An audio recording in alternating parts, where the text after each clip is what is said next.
What's going on, everybody? Welcome into the Baltimore Ravens Rundown. My name is Joey Peterson. We got a ton to discuss on today's show and a ton to get to. We're going to start off with some more Lamar Jackson trade rumors, and then we're going to round out today's show with our live mailbag from our Wednesday live show. Your questions, my answers, but we're going to start with the unfortunate because no matter how hard we run, no matter how hard we try to get away from them, the Lamar Jackson trade rumors continue to follow us, and this time, like they have come before, they're going to be from NBC's Mike Florio. The NFL insider just cannot get Lamar Jackson and the Baltimore Ravens name out of his mouth.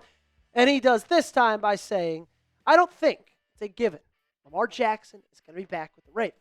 I still think there's a chance that Lamar Jackson decides it's time for a fresh start for him. We don't know what he's thinking. The threshold question is, what does he think about Jesse Minter? So first off, Mike Florio's in it, okay? So don't get too worked up about this. Remember the Monday before Week 18, the Sunday night before Week 18? He said TJ Watt's not going to play, Lamar Jackson's 50-50, and by Tuesday afternoon, we knew that both of those guys were going to be playing in that Week 18 game against Pittsburgh, okay? Second off, I promise you, if Lamar Jackson was incredibly against Jesse Minter, he would not have gotten hired by the Baltimore Ravens. Now, I'm not saying they needed Lamar Jackson to sign off on him. I'm not saying he was Lamar Jackson's number one choice. What I am saying is if Lamar Jackson hated him and Lamar Jackson was unbelievably against him, he wouldn't have been hired, okay? Bisciotti told Lamar, look, your opinion matters. And while Bisciotti also said that they don't have power, I have the power, that's correct. He wanted his opinion, though. It's the reason that Eric DaCosta would text him after interviews. It's the reason they talked about him being there for the final interview processes, okay? Because they knew that Lamar Jackson is important to this next head coaching hiring process. So don't listen to what Mike Florio says. Don't listen to what you see on social media either. Because we all had the panic attacks when Lamar Jackson reposted, is this a good time to point out that my 3-year-old may have predicted a potential move from Lamar Jackson to the Raiders? Lamar reposted that out of nowhere. Everybody started freaking out, and Lamar Jackson replied to that own tweet, said, LOL, I just posted the kid in the jersey. I didn't even read the caption, and you know what? I believe him, okay? So sure, Mike Florio can sit up there. He is an NFL insider. We got to respect him for that. He could sit up there and say whatever he wants. I am choosing right now to believe Lamar Jackson is not going anywhere soon. And in fact, I think Lamar is going to get extended soon. Because you're looking about a month and a half from now, free agency starting. And with him being a $74 million cap hit in 2026, that's not going to fly if you want to sign any players during that. So, they're going to extend him, they're going to lessen that cap hit, and everything's going to be all nice. Well, when do you think Lamar will get extended? Let me know down below in the comment section, okay? When do you think it's going to happen? Let me know what you got to say. Let's get into our mailbag for today's show. Who are you expecting, or what are you expecting from the new offensive coordinator when they get one hired? That's a great question. I'm expecting them to hire an offensive coordinator that believes it is a priority to run the football because there's no other reason for you to have Derrick Henry on this roster and a quarterback like Lamar Jackson on this roster if they cannot do that, right? If they cannot run the football. So that's kind of priority number one. I think it's also going to be important to get a guy with experience, okay? First-time head coach, most likely first-time defensive coordinator. I don't know how I'd feel about having a first-time offensive coordinator and play caller all on that same staff, especially when I believe this team is ready to go ahead and compete for Super Bowls in year one.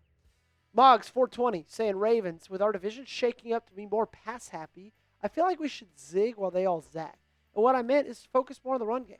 How do you feel about that, Joey? Yeah, well, I believe that's something that Baltimore has been doing pretty consistently over the last 2 years or so. I mean, they've run the ball at a level that's just as high as anybody else in the National Football League. Now, it definitely helps that they've got a guy like Derrick Henry in the backfield, but also I just think that they've done a really good job at making sure that's a priority. Okay, I will say with the hire of the new offensive line coach from Atlanta, that is going to be an awesome, awesome move.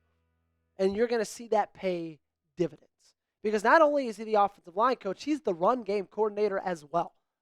And what he did in Atlanta with Bijan Robinson, having them as a top 2 unit in football when it comes to running the ball, I guarantee you he will have that same level of success. And I guarantee you you're going to see run fits that are far better this year than you did last year in Baltimore.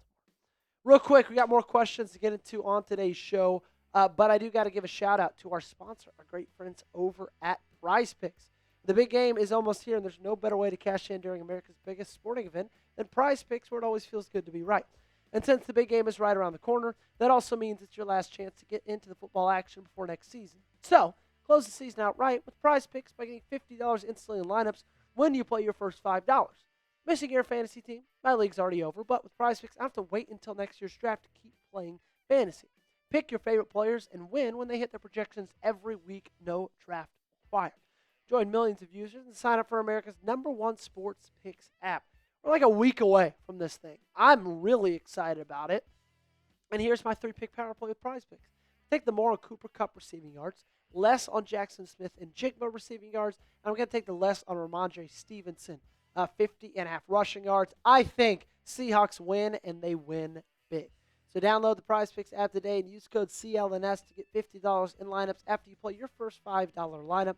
That's code CLNS to get $50 in lineups after you play your first $5 lineup. Link to this promo is in the comments and description of today's video. Prize Picks, it's good to be right. Minter Save Us says, how do you feel about edge rusher from Auburn, Keldrick Falk? I have seen him get mocked to the Ravens a few times, and I'm curious to hear your thoughts on that. Look, I would not mind that one bit. I think there's 3 edge rushers that I would absolutely love in the first round. Number 1 is David Bailey. Number 2 is Reuben Bain. And then number 3 is Keldrick Falk. Okay? I think all 3 of those guys are going to be really, really good players. I think then it's up to Jesse Minter. Okay, which one of those guys fits your scheme, and do any of those guys fall to you? I think if any of them fall to you, it's going to be Keldrick Falk. Honestly, I feel like there's a decent chance he will be available when you are picking up 14. So you got to weigh that. And then you also got to weigh, okay, you feel like offensive line is a big issue. You feel like defensive line is a big issue. Which of those 2 positions do you feel like will have better players in the second round? Because I feel like that's probably going to be edge rusher. That's probably going to be defensive line. So maybe then you go first round offensive line because you know you could still get a good value player and a good value pick in the second round on the DL. That makes sense. Jonathan Diaz, 1259. First round, Iwane. Second, Messidor. Third, Jackson. Fourth, Eric McAllister. I love Iwane in the first round. If you tune in to my mock draft coming out tomorrow, you will see how much I love Iwane in the first round. Messidor in the second, I would love it. It's just unrealistic, okay? I think Hakeem Messidor is going to be a first-round pick. So, unfortunately, that's a dream that's probably going to have to die, Jonathan. Then Jackson, McAllister, I think both good players, but will they be available in those rounds as well? Aaron Kutz, who do you think we should re-sign and let go, okay? I think if I'm choosing one player to re-sign, it's Tyler Linderbaum. I get it. He's got to be very, very expensive. I frankly think it's worth it. Okay? You already have so many question marks on your offensive line with the 2 guard spots. You're most likely going to have 2 brand new starters on your right guard and your left guard. I don't want to have a brand new starting center as well. Okay? That is a lot of change for a unit that was not very good in 2025. So I think keeping Tyler Linderbaum is a must.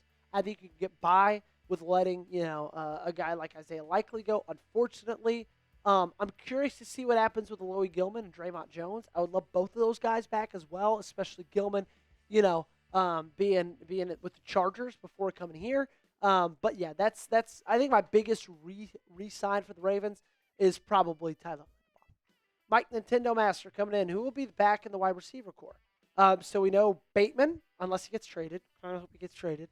Zay Flowers, Devontae Walker, Tylen Wallace, LeJounte Wester, and then DeAndre Hopkins is going to be a free agent. I wouldn't be surprised if he was back. I actually was really, really happy with what DeAndre Hopkins did for this team in 2025. So we'll see. But right now he's a free agent, so he's not officially back. Dark Lord 21. What do you think about Clay Kubiak? And what do you think if he becomes our offensive coordinator? Would he fit in? Would it be realistic? I would love.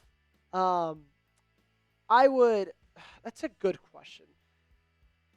Obviously, Kubiak is not the Kubiak that I would like. Um, Clint Kubiak is the Kubiak that I would like, but that's not realistic. I do believe Clay is realistic because, like, you think about what he's doing right now in San Francisco. He is the offensive coordinator, yes, technically, um, but he's under Kyle Shanahan. Kyle Shanahan's calling the plays, so he would come here, and while the title might be the same, it is a step up for him because he would be the sole play caller on offense. I wouldn't mind it. There's names I'd like more, but I think it'd be a decent hire. Cards rundown. Who's your top defensive coordinator candidate? I think that Steve Clinkscale is probably my pick. I just want Jesse Minter to get a guy who he's worked with before. Frankly, that's it. Like, you got your defensive coordinator with Jesse Minter. Now you just need a guy who he trusts and a guy who knows his system. That's all that matters. Okay? So if that's Clinkscale, that's him. If it's not, hopefully it's somebody else that's either with him in LA or with him in Michigan. Do you like Danny Dennis Sutton out of Penn State? Yeah, I do. I like other guys more, but I do think that's a name definitely to watch out for. I could see the Baltimore Ravens being interested in him. Kimberly Harmon, who you want to sign in free agency and why? It's a great question. Free agents out there, man. How about this? I would love if the Ravens went and got Jalen Phillips. That's a name I would love. He was so impactful in Philadelphia this last year, and I would really love that. Hell, I would not mind Odafe Owe being back because we saw Owe with Minter, and it was pretty special. Last question of the day, Jay Williams 107. Oliva Vega Iwane, 14th overall pick. Chris Brazel at 45. What do you think? Iwane at 14, I'd love. Brazel at 45, I would love as well because I'm a Tennessee guy, Tennessee alum, and I love Chris Brazel. I just think he got bigger needs than wide receiver in the second. I wouldn't mind, waiting until the fourth or early fifth for a wide receiver. I just think you got to get offensive line, defensive line the first two rounds in any order you want them. That's going to do it for today's show. Appreciate you guys for hanging out with us. We'll be back tomorrow with more content. And, of course, we got you covered all throughout the week. So make sure you hit that subscribe button and also follow me on social.